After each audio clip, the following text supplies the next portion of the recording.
Have you ever stopped to wonder if your freedom is real or just a convenient illusion? You wake up, follow a routine, obey rules, meet targets, repeat phrases you've heard, post what others want to see. But is that freedom?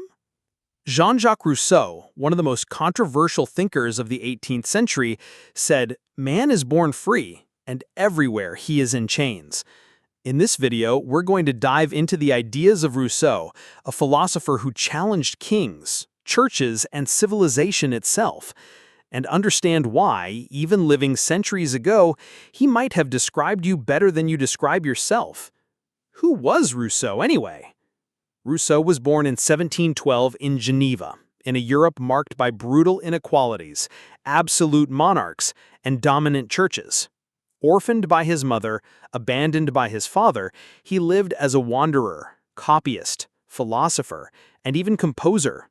He wasn't an aristocrat, he had no fame or influence, but with the power of words, he shook the foundations of European society. His books were burned, he was exiled, but his voice was never silenced. With works like The Social Contract, Discourse on Inequality, and Emile, Rousseau became one of the pillars of the French Revolution and modern thought. Is freedom living as we want, or as we're expected to live? Rousseau believed that modern society corrupts human beings. For him, humans are born good, pure, connected to nature, but civilization makes them vain, competitive, envious, and unhappy. It is contrary to the nature of freedom to live under rules imposed by others.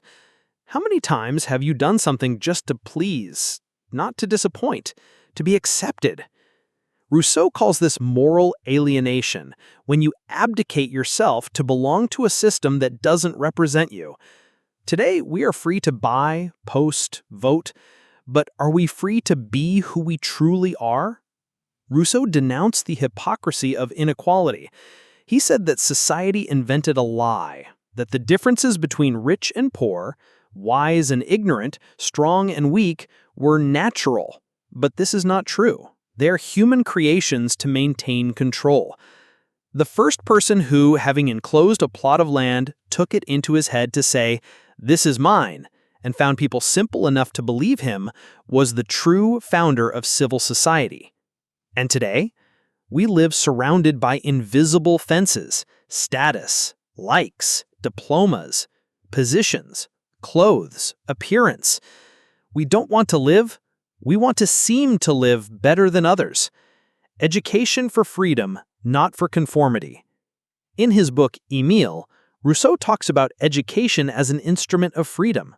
For him, to educate is not to fill a head with information, but to form conscious, integral, and free human beings.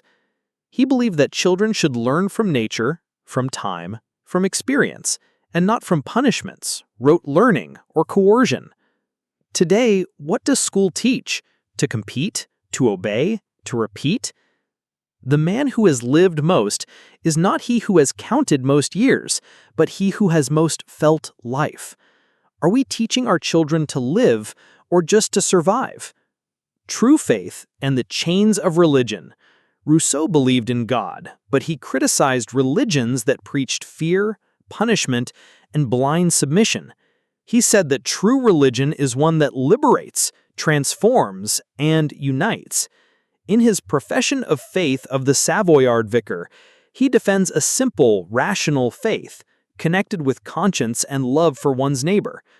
He never rejected God. He rejected men who used God as an instrument of domination. The Bible says in Galatians 5, "It is for freedom that Christ has set us free." Spiritual freedom and political freedom for Rousseau went hand in hand. Are you truly free? And you, are you really free? Rousseau asks you a question. Do you live your way or the way others want you to? Do you think with your own head or with the voice of the majority? Do you truly love or just to be accepted? Rousseau's thought is an uncomfortable mirror. It shows that perhaps you are your own jailer.